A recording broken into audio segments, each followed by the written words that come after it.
got our guest about to come on here right now, man. So we gonna bring him in, man. This is a friend of the program, man. The one and only Jason Goff. If you guys are living under a rock and you don't know this guy, I don't know what to tell you. He is pre and post game host of Chicago Bulls for Chicago Sports Network, and he also the host of the Full Go podcast on the Ringer Network. Man, Jason, how you feeling, brother? Scott Dante, what's going on, man? How you feeling? How y'all doing, man? Happy I'm doing holidays great. to you and the crew. I see the hat. I see Yeah, what you're doing. feeling real festive up in here. Hey, I can't lie. I can't lie. You look like it. Thank you for the shout out on the pod, man. Definitely appreciate that. No. Definitely appreciate that, brother. But yeah, Always man, love, bro. definitely.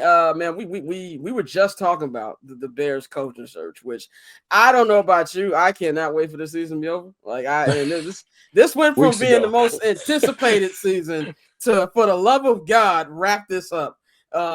What's your thoughts, man, on this? I know you said stuff on the pod, but like, what's your feeling? Because last time we had you on here, we were talking about the hype coming into the training camp and how we should manage those expectations. And now we like, same shit. How you feeling? Yeah, it's easy to be jaded as a Bears fan, right? And Yeah. I don't like being around there. Oh, it's gonna suck because it has to suck because we always suck. Yeah, I don't like being around that energy or validating that kind of energy. But when it's true, it's true. Yeah. And after a while, I said this about Mitch, said this about Justin. Hopefully not say this about Caleb, but these quarterbacks don't ruin themselves, and this organization has been stuck and getting in its own way for a long time, and when you got big box stores running around out here, it's kind of hard to be the mom and pop shop. And I think that's how they've kind of gone about things to their detriment. And now you look at another cycle where you've got a front office and a coaching staff and a president who all are on different clocks contract wise. Hopefully it doesn't happen the same way, but it's been going on for generations now. The good Yeah. seasons have become the outliers, right? Instead of Yeah. it being the norm. So, I wish the best for everybody involved, but until I see otherwise, we in a results-driven industry, and when you don't see the results, you have to speak on it like you guys have, and like everybody has to up until this point. Exactly. Go ahead, Dante. Yeah, definitely. But like you said, it's been Hey, what's up, man? What's going on, dog? What's Man. happening, man? Don't let Scott make this a super formal conversation. Every time I'm on with y'all act like I don't see you. I don't listen to the pod. Y'all make this shit seem like it's an interview. Don't Hey, let man. Scott keep cracking his whip and making y'all act different around me. No, Because I bro. get off the pod and motherfuckers have a ball. If people are talking shit, you got things flying this way and that way. All of a sudden, Tay, go ahead. You got a question for the guest, don't you, man? Fuck all that, man. What you want to talk about, Tay? What's up, brother? Man, bro. It's appropriate you got on all black as well, because that's been the vibes all season, bro. Unfortunately, it's been fucked up. Like, I think this is one of the craziest 180s I've seen from the fan base in a long time. Like, because it wasn't even like a roller coaster ride. It was like from the Hail Mary to now, it's been just all downhill. Like, bro, tell them what it was like when we was in London, bro. Tell them what it was like. Bro, y'all did make the trip. Bro, yeah. We were in London. When I tell you, me and Scott, we went out for drinks after the game, and we see Bear fans in the bar with us. So we talking to them. We talking about Germany next year. Caleb look good. This is what we expected. Here we go. We about to go on a run. Good times. Talking shit about the Patriots. Oh yeah, we gonna smack them when we get back, and all this, that, and the third. And man, bro. Shit got real. It got real. But one thing, even with the good shit, one thing that's been consistent is like Caleb has gotten a lot of hate. There's been a lot of people that it seems like they've been hell bent on hating him since he was drafted by the Chicago Bears, if not before that. What have you seen with that this season? And do you see the potential for it to change going forward? Yo, you know what it is. And I'll be honest with you, I truly, and I wasn't lying on the pod when I said it. Like, I've kind of removed myself from a lot of the conversations that happen outside of, like, you guys and the bigs and, some other pods that I listen to nationally and locally. So I'm kind of kind of removed from that echo chamber. So when I hear you say people have been going in on Caleb, I gotta be honest with you, I don't hear it because Man, one, you're I lucky. don't. Yeah, right, exactly. Like you guys, you deal with it on a different level. Like y'all touching the street, y'all on the ground, y'all go to the practices. I watch the games, hit people up that I know are in the organization or organizations around them that I know will tell me the truth. I don't. The Caleb thing, you know what it is? And I tried to get at everybody that listens to me on my pod, try to warn them. We all been around a dude who ain't really ever had nothing bad in his life. Mm-hmm. And then all of a sudden he get down and then you figure out, oh, okay, is he gonna handle this well or not? And all the things he never had to do for the bad ones, the ones that he didn't have that were bad, now you gotta do something different for one that he thinks is bad. This city has been this city has been stepping on its own sail to crushing its own sail, to use a Tommy Boy reference, for a very long time. You fall in love, you say this is going to be the guy, this is going to be the guy, and then since we haven't gone through the exercise of actually watching someone become the guy because of either their lackluster situation or the developmental impediments that they have as an organization, you never really see it come to fruition. So we never seen a good relationship with a quarterback, and never. Even when Jim McMahon was the guy, Jim McMahon wasn't a great quarterback, right? But he At did what all. he had to do on Yeah. a team that was stocked and a team that was built in a different way in the 80s. We've never seen and never had to go through the growing pains of having a great quarterback or having a quarterback even be thought of as great. Like this is the first one. This is the first one. Yeah. Because Justin Fields was the first one in my generation that you drafted and go, okay, this is going to be the dude that you developed that I was like excited about. Right? It's a brother. It's a dude who's done it on a big stage, a couple of different big schools in Georgia, and then transferring to Ohio State. Did it in the Big Ten. Did it against Alabama. Like he did it on some big stages. So you're like, okay, this is the first time that you're going through a little courting phase. You get to watch them stumble. You get to watch them get used to the professional life, and that thing got turned upside down the moment Matt Nagy wanted to play Andy Dalton because he knew he needed to win some games, right? So now we Yeah. come into this one, and immediately you get the people like there's a generational clash where it's like old school Bear fans who've never seen, let's face it, never seen a quarterback have a sense of their own style or Yeah. how they do things, and the dudes who always decry the younger generation. You had a bunch of those people who had already been taken, I won't say taken to task, but those people had already been tested in terms of what they should and could believe in, and have always come up that you shouldn't believe in this because of the results. Now you throw that up against a guy who's from this new generation who doesn't do things the way that you would like him to do, and on top of it, the nation is watching you every step of the way. So it's been a weird, from my vantage point, a weird relationship. You can't tell me that Caleb Williams isn't good at football, Right. but there are going to be some things where you go through the growing pains, right? You're gonna have to figure out what he can't do. And during that process, you're gonna have to not panic. Like Yeah. this whole year for me, they won that first game against the Titans. You had people walking away from Soldier Field talking about 13-4, 12-5. And I'm like, hey, slow that shit down, right? Like let's act like we've been around a bad one before too, Yeah. right? You know what I mean? Like even if you never had one, let's act like you know how to pull Act out a like you've chair. been there. Yeah. Exactly. Oh no, that, And, that and was Bears me. That fans, was me. That was yeah, me. and Bears, I and was not. I have not been here before. I was yeah, ready to put my wallet on the table. Take what you let's need. kick It's, it, it's all right? yours. Let's Hey, kick it. Let's do our everything. thing. Speaking of Anytime. speaking of wallet, Dante did have a nice night that last night in London. Hey man, let me Hey, tell you, London, man, London, London will catch you up. London to do. London is a beautiful place, man. London is Hey, an amazing place. I had a great time out there. I like the football team ain't gonna make me not have a good time out here. But yeah, I wish I didn't have to see the Caleb stuff, and I try to not look at it. It always gets retweeted into my timeline. It's never the people I follow. It's always people that retweet, or Explore page is the yeah, worst, or the For You page. You might no, wake up for one you, Oh pay yeah. morning the devil. and you see something 9 hours ago, and it's like, okay, now I gotta see this. So it's just too much. And I'm with you. Like, you can't watch what he's been doing to say that the boy can't play. Yeah, Like, that's crazy. is there stuff that he's got to work on? 100%. But and now I understand the bars in hell. He's having one of the best statistical years for Bears quarterbacks. I feel like we got to keep that a little bit in there too. And I got a question for you that's also non-sports that I think you're gonna like. But let's do it. Just quickly, one last thing on the Bears. Just what are you putting the percentage chance that in about 2.5 weeks that Ryan Poles is looking on LinkedIn for a new job? What are you putting that percentage at? Hey, it's a lot higher than it was going into this season. I know that for sure. That man got sat there. You just the attire alone. When you sitting at a press conference and you got the quarter zip like you Mike Wilbon, and he's sitting over here in a $4,000 or $5,000 suit, big old fish head tie. Like it looked like a stunning. Right. Yeah. And I'm gonna be real. Like like I said, I don't hear what gets said outside of my little silo of people that I listen to. But I know Kevin Warren has caught a lot of hell.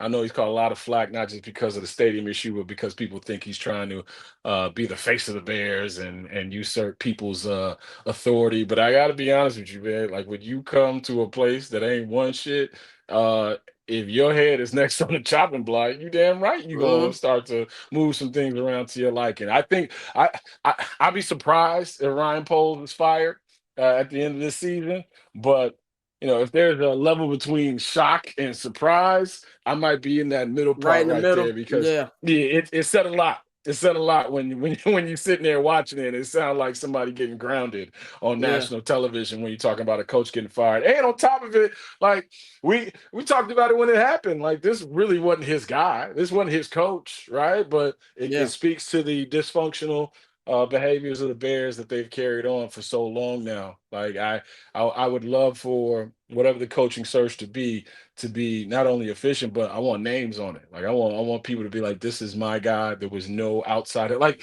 I keep mentioning it. If I ran a cleaners for 100 years, or if I sold dope for 100 years, and my son or my family don't know how to wash and fold or do something or sell dope, like at what point am I going to stop going outside for help with the family business? And then these consultants, whether it be Ernie Accorsi or Bill Polian or anybody in between, they've led you astray. They've led you to picking coaches that didn't have previous experience, that you thought was cool, but ended up not being the answer. And ever since Lovie Smith, we've seen coaches come in and out of here. And I mean, let's face it, you got another quarterback who's going to be on his second head coach and his second offensive play caller in his second year. I mean, it's been documented, it's been detailed. So some of that lands on the organization, a lot of that lands on the organization. But at the same time, if you're Ryan Poles, you were in a position to take this job. And this is what you've been stapled with. So all of this goes on your record, right? Like we can't celebrate Darnell Wright and can't celebrate Jalen Johnson and some of these other dudes, the extension, I should say, for Jalen Johnson without bringing up Chase Claypool, without bringing up Nate Davis, without bringing up, covering it in totality. Like nobody's free of blame, but I wouldn't be surprised. Like if it happened, I would be surprised, but I wouldn't be shocked. I wouldn't be jaw-droppingly shocked because I think they're going to give him another run at whoever his head coach is. And on top of it, Kevin Warren gets a little bit of, and I hate this phrase because I hate to use it, especially when any human is involved, but he gets a little bit of a longer leash if you let this guy pick another coach and go, hey, guess what? Didn't work. There's another 2-3 years. Now we can get it back, and now I can be the full face and head of the Chicago Bears going forward. Yeah, I was at that press conference when they were up on that stage and Ryan Poles was talking like his girl just caught him and reading his phone and he looked like he got punched in the chest. But he should have never said that shit about taking the North and giving it back. My God! Oh man! I said it the day of. I'm like, fam, you knew here. Like let's settle in, gang. You know when somebody move on the block that you lived on your whole life, and all of a sudden he started popping shit. It's like, hey, like it's a lot. Don't go past Mr. Willis' house. Leave Chauncey and them alone. Like you got to let him lay the land here. He didn't learn to lay the land. He came in full, all guns blazing, and on top of that, he wore some shoes that a certain side thought was super dope, and I was like, all right, we got trouble. We got trouble. He wore some Bobos out there. It was tough. Final question for you. This has nothing to do. This has nothing to do with sports. But I'm very well aware that I'm one of the few black people who watch Seinfeld and appreciate it. But I always like the grievances when people talk about they had the episode where everybody would talk about through the year what they had a problem with. So my question for you is, what are some things that you had a problem with in 2024? It can be sports related, it can just be regular, whatever. Man. You don't like how people stand up in the hallway when they're playing lanes, whatever. No, those are already documented. That's already documented. That's all. Yeah, I think we got similar feelings about a lot of those things. Yeah. You know what's so crazy? I'm not even gonna lie to you, and I appreciate you. This is why you're a terrific host. This is why you're dope at what you do. I've never seen an episode of Seinfeld. So the fact that you're not alone. the fact that you got the insert right there, you let me know with the quote. I feel like I've seen episodes because I've seen clips of the funniest clips or whatever, but I appreciate you kind of leading me down that way without making me look like a complete asshole. Hey, 5 years ago, I didn't see the episode either. I'm late on it. I watched it because I love. Who put you on, Scott? Yeah, you're not alone, bro. My mother actually put me on. I know. My mother. Who put you on? My mother actually put me on. My mom. Who? My mom actually put me on because I'm a big Curb Enthusiasm fan, and so she was like, "You just got to watch it. Like, you like that kind of humor." And I was like, "Oh, Larry David did that first. So I watch it." So yeah, I thought you was gonna tell me somebody else put you on. I thought no.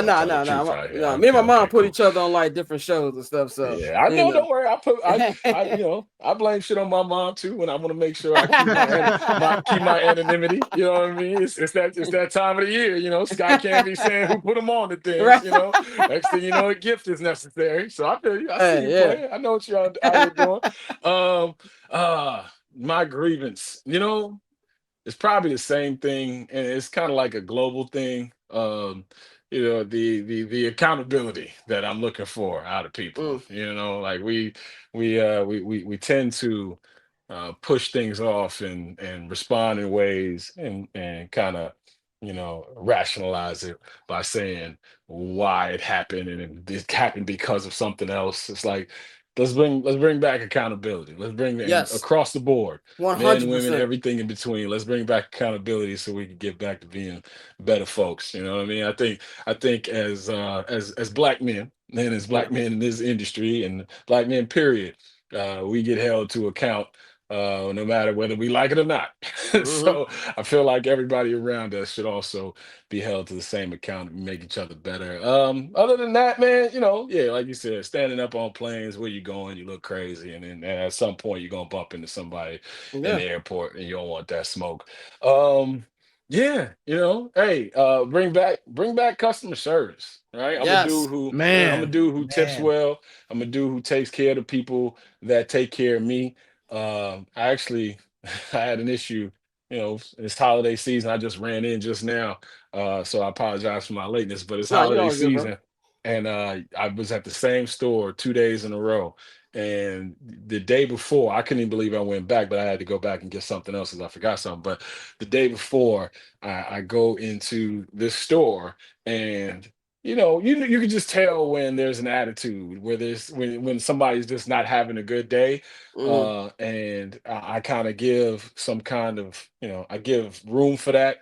But after a while, this person kept showing me that they really, really didn't care to help me. And she started rolling her eyes, and then she got on the phone on me. And I'm like, hey, I'm the customer here. So then when somebody else came and helped me, she stormed off and she made a big huff of it. And I was like, hey, man, just bring back customer service. There are people out there who appreciate that you are working at a time during the holidays that other people may just be running around, or you may deal with assholes, whatever the case may be. But just remember out there that there's people who appreciate customer service and will reward you for it. Like the person who held me down shortly after I had this bad interaction. I threw her 2 Bulls tickets because she was looked out because she did a good job. And shout out to people.